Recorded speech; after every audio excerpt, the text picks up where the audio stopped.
স্বামী স্ত্রী ভিতরে মেল নাই। এটা হচ্ছে অসল কথা। ঠাকুর কহিলে স্বামীতে স্ত্রীর নেই কো নিষ্ঠা, স্ত্রীতে স্বামীর নেই কো টান, এমন্তর চলনি যাদের শ্রদ্ধাহারা হয় সন্তান। ସ୍ୱାମୀଠି ସ୍ତ୍ରୀର ନାହିଁ ତ ନିଷ୍ଠା, ସ୍ତ୍ରୀଠି ସ୍ୱାମୀର ନାହିଁ ତ ଟାଣ, ଏପରି ଚଳନି ଯେଉଁମାନଙ୍କର ଶ୍ରଦ୍ଧାହରା ହୁଏ ସନ୍ତାନ। এই ଶ୍ରଦ୍ଧାଟା ଆମେ ଶିକ୍ଷା କରୁ ସତ୍ସଙ୍ଗକୁ ଆସିଲେ, ସାଧୁ ସଙ୍ଗରେ ମିଶିଲେ, ଠାକୁରଙ୍କ ପାଖରେ ବସିଲେ। କୀର୍ତ୍ତନ ଜୀବନନାଥ ଜୀବନ୍ତ ଏଠି, ଏ ଧାରଣାଟା ଆମର ରହିବା ଦରକାର। ଠାକୁର ବସିଛନ୍ତି, ଏ ଧାରଣା ରହିବା ଦରକାର। ଆଉ ଠାକୁର ବି କହିଛନ୍ତି, ବହୁ ଜାଗାରେ ଠାକୁର କହିଛନ୍ତି, ବହୁ ଉଦାହରଣ ଅଛି, ବହୁ ପ୍ରତ୍ୟକ୍ଷ ଘଟଣା ବଳି ଅଛି। ଠାକୁର ନିଜେ ଯୋଉଠି ସତ୍ସଙ୍ଗ ହୁଏ, ଠାକୁର ସେଠି ନିଜେ ଉପସ୍ଥିତ ଥାନ୍ତି। ଦେଓଘର ସତ୍ସଙ୍ଗ ଆଶ୍ରମରେ ଥରେ ଠାକୁରଙ୍କର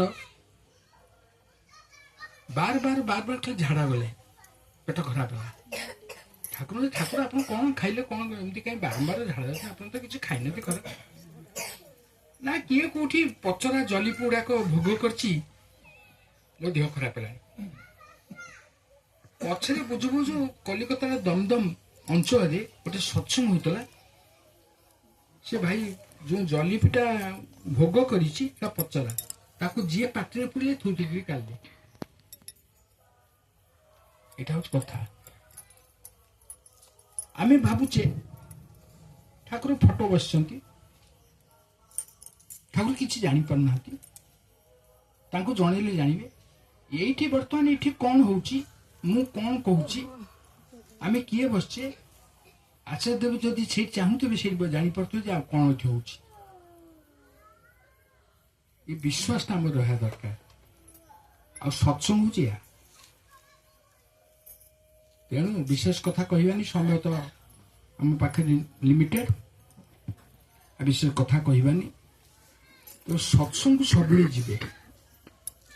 ସତ୍ସଙ୍ଗରେ ହଁ, ସତ୍ସଙ୍ଗ ପରେ ଗୋଟେ ଚିନ୍ତା ରଖିବେ, ଆମେ ଯେମିତି ପର କଥା ଆଲୋଚନା କରିବାନି,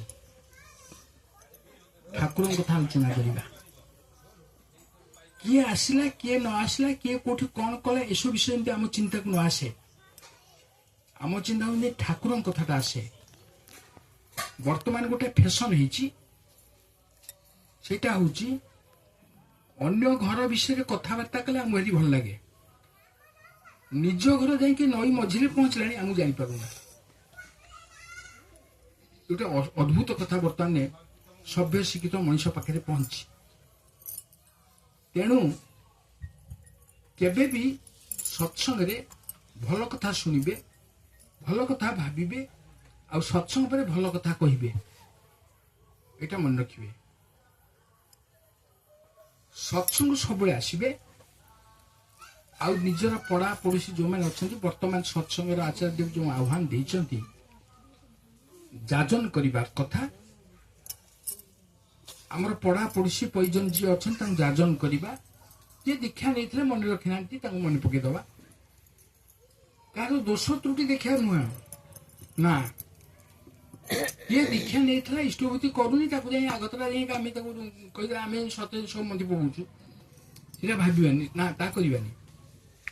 ଅନ୍ୟର ସୁଖ ଦୁଃଖ ଭଲ ମନ୍ଦରେ ଭାଗିଦାରୀ ହବା, ଏଇଟା ହଉଛି କଥା। ଏବଂ ଯିଏ ଦୀକ୍ଷା ନେଇନାହାନ୍ତି ନ ନିଅନ୍ତୁ, ଠାକୁରଙ୍କ କଥା ଶୁଣିବା ତ କିଛି ଅସୁବିଧା ନାହିଁ। ଠାକୁରଙ୍କ କଥା, ଜୀବନର କଥା, ଭଲ କଥା ତାଙ୍କୁ କହିବା। ସିଏ କହିବେ ମୋର ଆମର ଦରକାର ନାହିଁ ଗୋଟେ ସବୁ।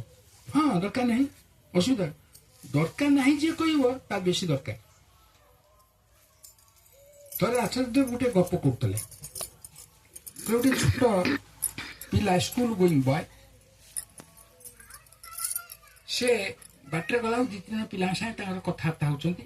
ଗୋଟେ ପାଠଶାଠ ପଢୁଥିବା ଠେଲାବାଲା ଜଣେ ଭଦ୍ର ବ୍ୟକ୍ତି, ସେ ପଚାରିଲେ କଣ କଥା, ଠାକୁର ଏଇ ଯୋଉ ଠାକୁର ଅନୁକୂଳ ଚନ୍ଦ୍ର ବିଷୟ କଥାବାର୍ତ୍ତା ହଉଛ କି? ନା ହଁ, ଆମେ ଦୀକ୍ଷା ନେଇଛୁ। ନା ଏଇ ଯୋଉ ଠାକୁର ଅନୁକୂଳ ଯାହାଙ୍କର ସେଠି ଭାଇ ଭାଇ ଭିତରେ କେସ୍ କାସ୍ ଲାଗିଛି, ସେଇ ତାଙ୍କର ବିଷୟ କଥାବାର୍ତ୍ତା ହଉଛ?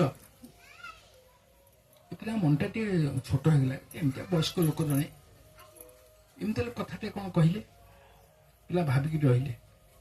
ତାପର ଦିନ ସେ ପିଲାଟି ଦେଖାହେଲା, ସେ ଭଦ୍ରଲୋକ ଆସୁଛନ୍ତି, କହିଲେ ଆଜ୍ଞା ଜୟ ଗୁରୁ, ଏ ଯେଉଁ ଆଶ୍ରମରେ ଆମର ସେଠି ଭାଇ ଭାଇ ଭିତରେ କେସ୍ ଲାଗିଥିଲା, ସେ କୋଉ ଯାଇଗଲାଣି? ଲୋକଟା ମୁଣ୍ଡ କଲା, ବଦମାସ ପିଲା, ଦେଶକୁ ଯା, କଣଟା କାଲି କହିଥିଲେ, ଆଜି ଆସି ମତେ ଗୋଟେ ଧୂଆଁ ମାରୁଛି। ପୁଣି ତାପରେ ଦିନ ଦେଖାହେଲା, ସେ 2-3 ଜଣ ଖଣ୍ଡେ ଯାଉଛନ୍ତି ପିଲା, କହିଲେ ଆଜ୍ଞା ଜୟ ଗୁରୁ, ଏ ଯେଉଁ ଆଶ୍ରମରେ ଯେଉଁ ଭାଇ ଭାଇ ଭିତରେ କେସ୍ ଲାଗିଥିଲା, ସେ କେସ୍ କୋଉ ଯାଇଗଲାଣି?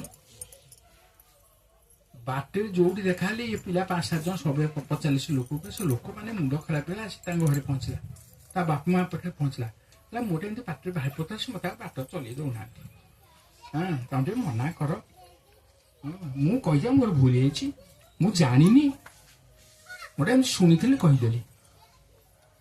ଅନେକ ସମୟରେ ଶୁଣା କଥା ଗୁଡାକୁ ଆମେ ବିଶ୍ୱାସ କରିଯାଉ, ଶୁଣା କଥା ବିଶ୍ୱାସ କରିବେନି, ଆମେ ନିଜେ ଜାଣିବା, ଯଦି ଜାଣି ନ ପାରୁଛେ ନିଜେ ଜାଣିବାକୁ ଚେଷ୍ଟା ବି କରିବା, ଏଟା ହଉଛି କଥା। ତ ବିଶେଷ କଥା କହୁନି, ମୋ ବକ୍ତବ୍ୟ ଏଇଠି ରଖୁଛି, ବର୍ତ୍ତମାନ ଧ୍ୱନି ଦିଆଯିବ ଏବଂ ସତ୍ସଙ୍ଗ ଶେଷ କରିବା।